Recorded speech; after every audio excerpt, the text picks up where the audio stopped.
I'm Bhupender Singh. I'm the CEO of Intelenet Global Services. I'm based in Gurgaon.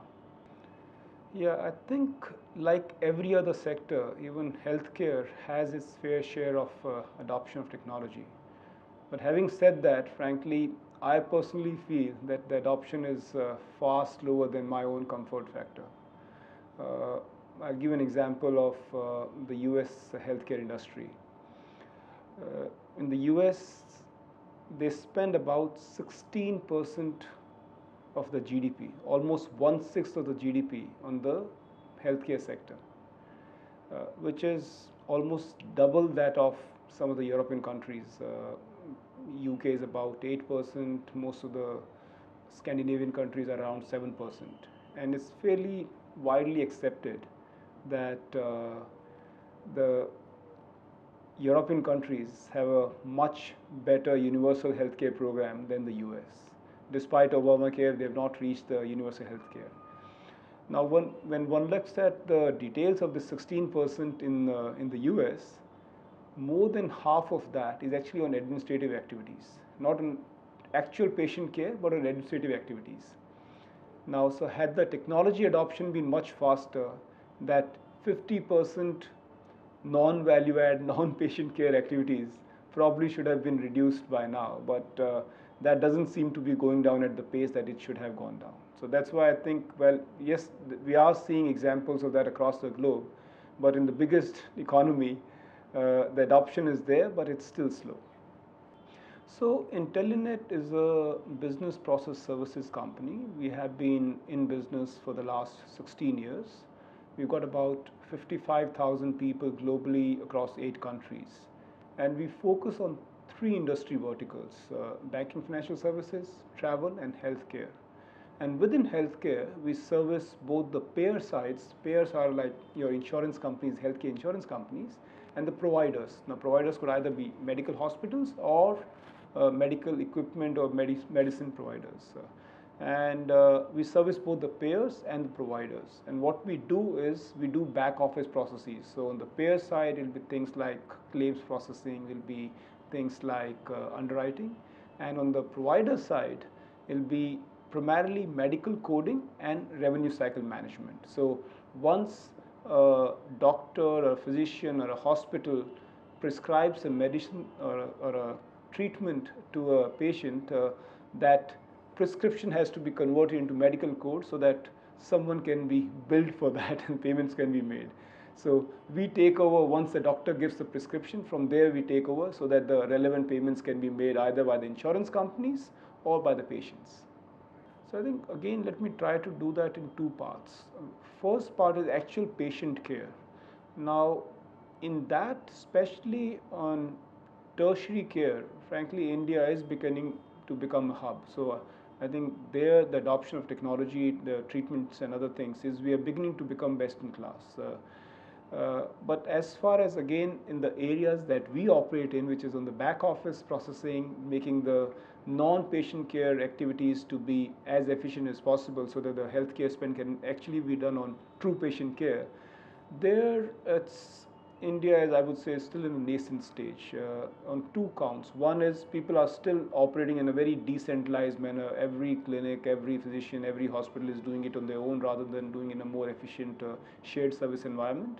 And second is it's still largely paper and manual processing as opposed to deploying any automation or any digital tools. So this is one of the tools we have. It's not that this is the only tool that we have. And most of our tools are geared around what I mentioned earlier, which is reducing the non-value add spend, which is that 8% non-patient care spend, because anything that we can save there, that money could be diverted to actual patient care. And this is one area we found that we were doing it for one of our clients for the past 10 years or so. And we thought this activity could be done in the today's day and age of Uber, could be done very easily by an app as opposed to a human being. And it's something that delivers more efficient service, better customer experience, and the customer is in control. So that's why we decided to go for it. The genesis of this is we actually used to do nurses appointment setting for our patients. So one of our clients is one of the largest at-home care provider in the US. And so the typical customer patient profile is they're about ages 60 and above, and they would normally require a nurse to visit them. And the earlier process used to be is that they would call our client, and we would be actually answering the call or the email on behalf of our client. And let's say a patient would say, can I get a nurse at 5 p.m. on Friday? Typically, first we would check whether our client's own nurses, our client had about 200 nurses of their own, and then about network of about 3,000 nurses all across the US. So first we would check if any of client's 200 nurses was available or not.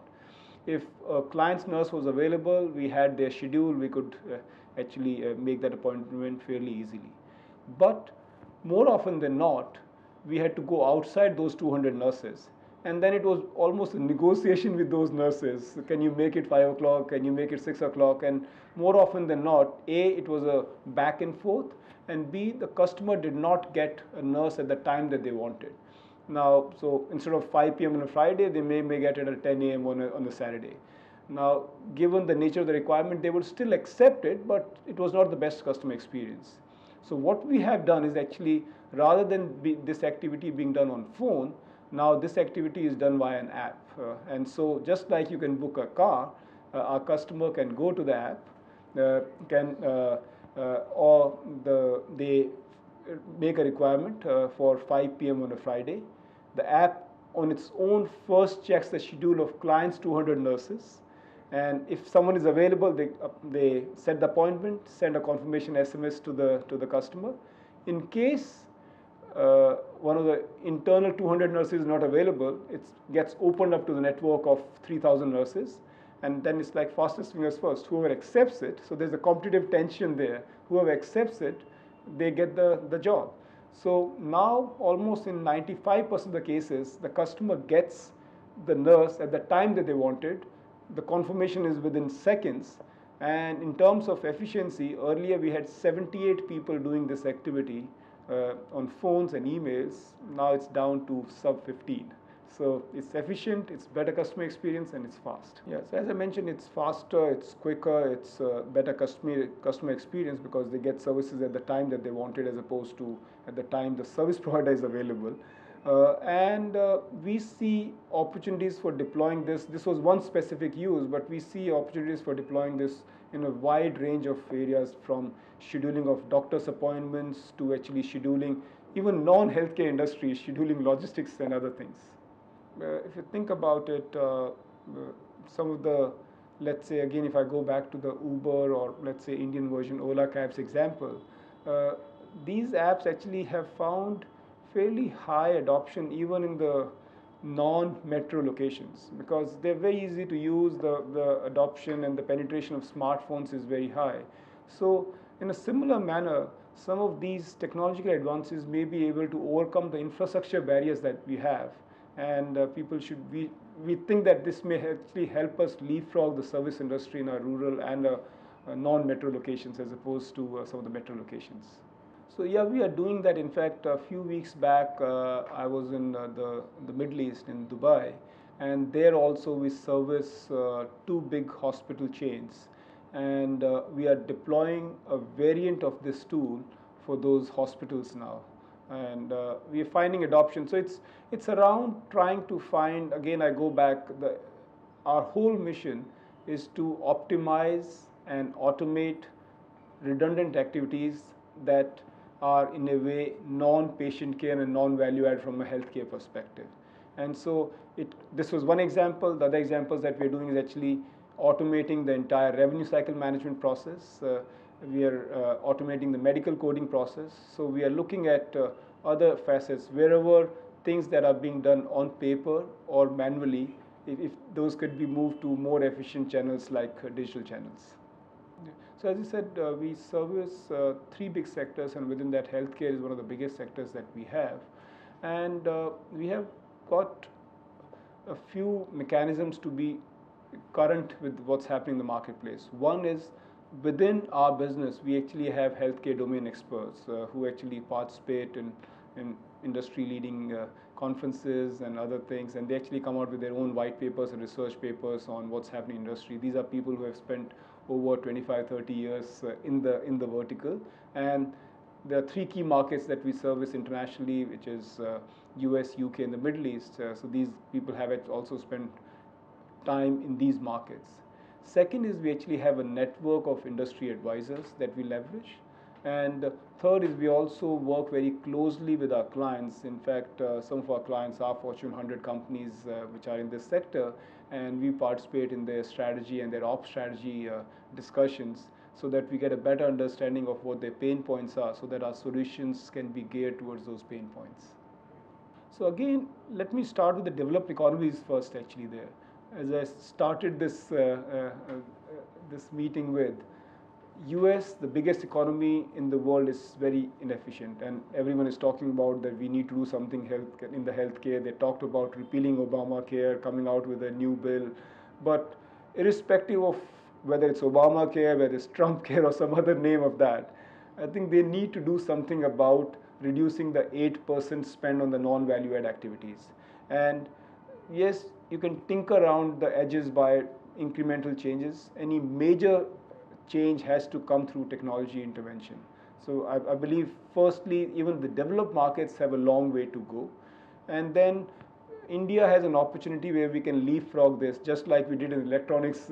We jumped straight from VCRs to kind of to newer things. I think the same thing may happen in India, that we may be able to leapfrog some of the technology advancements in this sector.